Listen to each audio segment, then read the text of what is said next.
You know that feeling, right? That knot in your stomach, that voice in your head just screaming at you to stop, to just quit? Well, that's what we're diving into today. The art of, well, not giving up.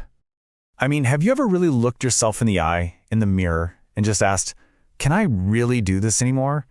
Is this it? Is this the end of the road for me? Man, it's such a heavy question, isn't it? It feels like the whole world is just collapsing on you. Okay, but before we go any further, I really need you to hear this. Just hold on to this one simple thing. You are so not alone in feeling this way. Not even close. And I get it. I really do. It's that moment where it feels like everything, just everything is collapsing. And it's not just being tired, you know? It's deeper than that. It's like your soul is tired. And listen, it is 100% okay to feel that way. And here's the thing, the really crucial point. Every single person you look up to, I mean every single one, has been right there, on the ground, totally broken, with absolutely no hope left in the tank. This isn't a sign you're failing, believe me, it's just part of the journey. You know, there's this ancient Japanese proverb that just nails it. It's not about trying to avoid falling down. In fact, it kind of assumes you're gonna fall. The whole point, the real magic, is in getting back up. Always one more time than you get knocked down. And look, this isn't just some nice-sounding quote. It's real.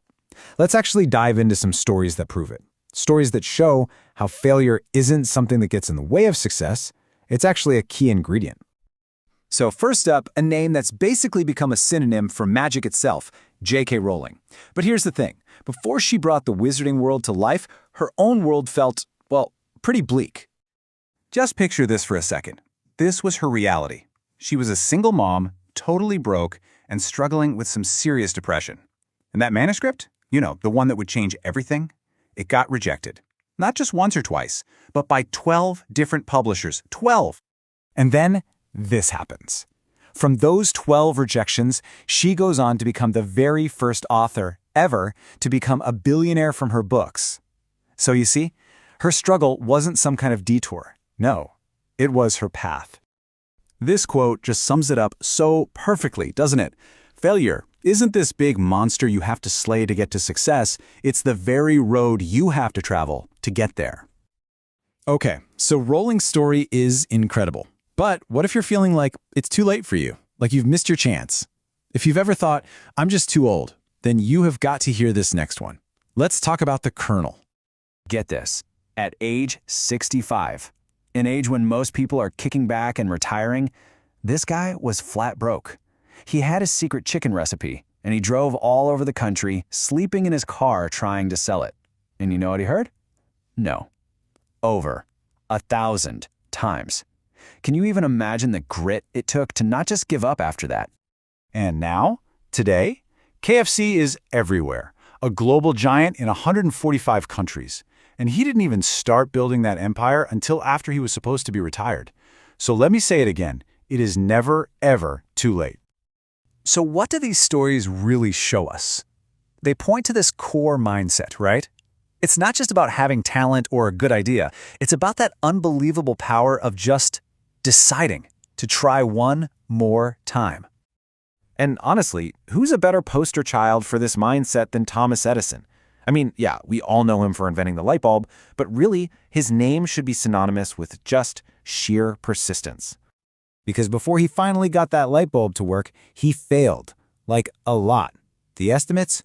Over 1,000 failed attempts. Just think about that for a second. 1,000 times it didn't work. 1,000 times he was literally left in the dark. But here's the absolute genius of how he saw it. This is the key. He completely reframed what failure even means. He famously said he didn't fail 1,000 times, he just found 1,000 ways that didn't work. See the difference?